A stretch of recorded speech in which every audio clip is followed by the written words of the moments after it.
Okay, all right. I just want to bring up a few points here. And first of all, I want to ask the question. Let's say that you are a flat earther. Okay, so, but you don't believe in the biblical account of creation. Okay, then begs the question, what do you believe? Okay, so let's say you're a, a ball earther and you believe in the Big Bang and you believe in evolution, that everything evolved from a rock or whatever, that eventually man came and was created from the monkey and so forth, and someday you're going to evolve into a green little man with antennas, um, or whatever it is that you believe. At least those atheists that believe in Big Bang and Ball Earth and evolution and all that, at least they have a creation account for what they believe was the beginning and what the future is going to be. But let's say you don't believe that, yet you believe in flat earth and you deny the biblical creation. How do you explain the past and the future? I don't know if anybody is pressuring these guys to really think, to use their brains and to think what's going on here, and I think that's very important. Okay, so I'll leave it at that. Okay, and then there's a lot I'd like to cover, really, to be quite frank with you, but let's take a look at Enoch. I'm sure people are fascinated with Enoch, and justifiably so. He's a great figure, a great person here in the Bible. It says here in Genesis 5, verse 24, and Enoch walked with God, and he was not, for God took him. That's fantastic, man. Think about that. Okay, but here's the problem, that people say that he's got a book, and that's not possible. It's not possible that this Enoch has a book that we can read today. I know there's a book out there claims to be this particular Enoch, and that's not even possible. And that's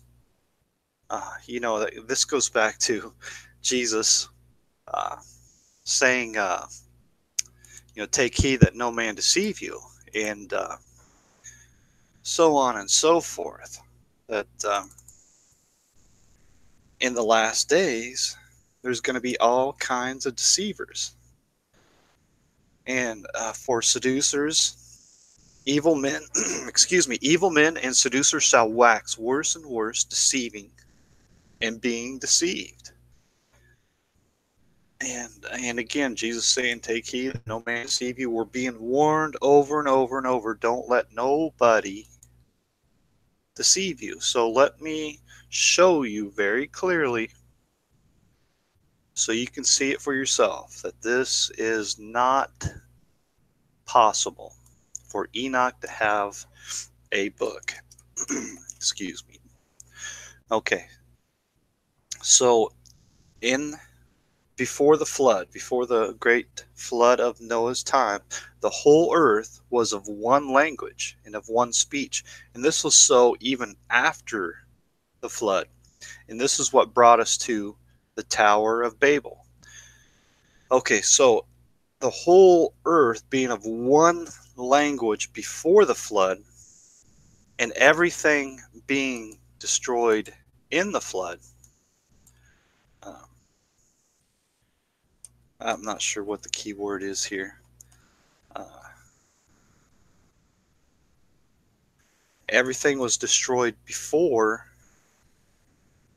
the flood, and every living substance that I have made will I destroy from off the face of the earth. So everything was destroyed. So the only thing that survived was what was in that boat with Noah, his three sons, and their wives. Okay, that's the only thing that survived. Okay, so everything else was destroyed. So now um, you have to imagine, okay, so Noah took this book into the boat with him. The problem is now, after this occurrence, did we have the Tower of Babel? And the Lord said, "Behold, the people is one, and they have all one language, and this they begin to do, and now nothing will be restrained from them, which they imagined to do. Let us go down, and there confound their language, that they may not understand one another's speech." So whatever book they may have brought over from before the flood to after the flood, that it can no longer be understood because the language is confounded. All right, it's mixed up. So they can no longer, whatever was spoken before this incident could not any longer be understood after this incident.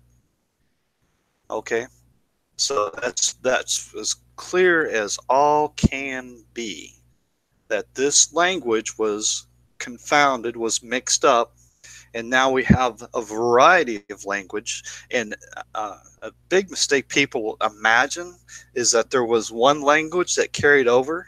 There was no languages carried over, because if there was a language carried over, they would all understand it, and they wouldn't even bother with this new other language. And it would just does not make any sense at all.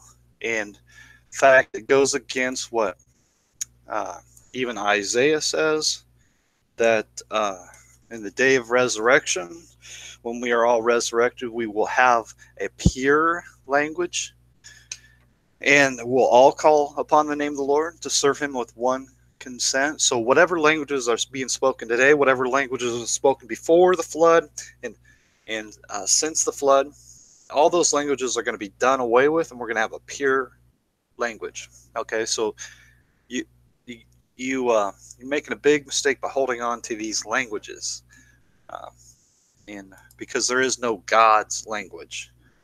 God is capable of speaking all languages. Now think about this. Okay, so Jesus says, heaven and earth. Here, I just type in heaven, earth, password.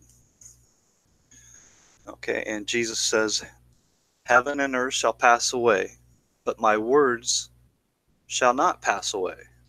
So how does this fit in with what I'm saying? Well, it's very simple. These words, no matter what language, a cat is still a cat, and dog is still a dog, no matter what language it's spoken. The words remain. The languages change. Okay, so uh, languages come and go, but the word of the Lord is forever. Okay, so no matter what language it's fluid through all languages. And people are holding on to language and not the word. And I think that's also prophesied too, because you look into like Psalm 12, for example.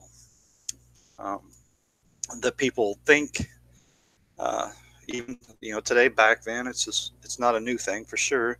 Who have said with our tongue we will prevail, and our lips are our own. Who will lord over us, or who is Lord over us? Okay, so these people think that by their own tongue, by their own wisdom, by their own speaking, they're saved, and they can't save themselves, and they're going to soon find out. So anyways, the question people will have about the book of Enoch, they say, well, even the New Testament speaks about Enoch. And, well, no, it doesn't talk about a book. Okay, and that's what you're basing your whole argument on, is a book. It does not talk about a book. It says here in Jude, and Enoch also, the seventh from Adam, prophesied of these, saying, behold, the Lord cometh with 10,000 of his saints. Now this goes on, but the point is here,